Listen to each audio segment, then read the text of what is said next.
Welcome to Jason's tutorial videos. In this episode, we will describe Rockkuban's JSON disruptive benefits in the drone photogrammetric operations. First, check you are within JSON coverage. Then plan the drone flight and execute the drone flight campaign.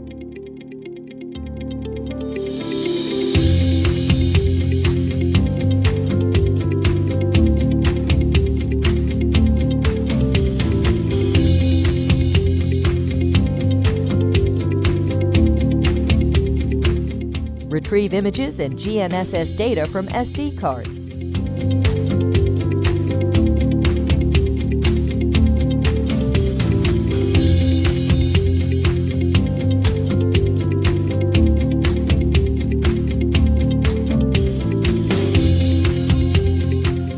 Now post-process the GNSS raw data recorded by the drone using JSON. JSON first step is to upload the raw data file.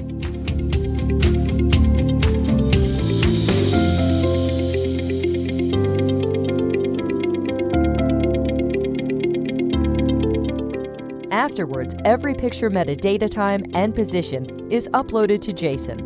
Note that this does not mean the actual pictures are uploaded too.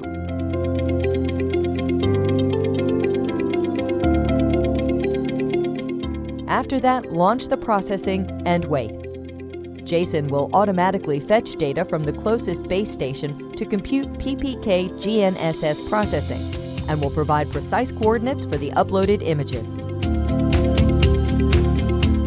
After a few minutes' time, you will be presented with the results page, where you can check and download the resulting dataset that you will later inject into the photogrammetric software. When in the photogrammetric software, import the pictures, the precise positions of the pictures provided by JSON, the camera calibration file, and finally, the ground checkpoints. Please note that those checkpoints are only used to check the quality of the aerial triangulation. The result is a tie point cloud where we can see the tie points, the checkpoints, and the aerial picture positions. As you can see, most of the points are dark blue, which is a good indicator of the goodness of fit of the mathematical solution. Thanks to the precise pictures positions provided by JSON, with a pixel size of just under 3 centimeters, we obtained a checkpoint's 3D RMS error of 5.5 centimeters without using any ground control point. Try JSON for free at jason.rockkuban.cat.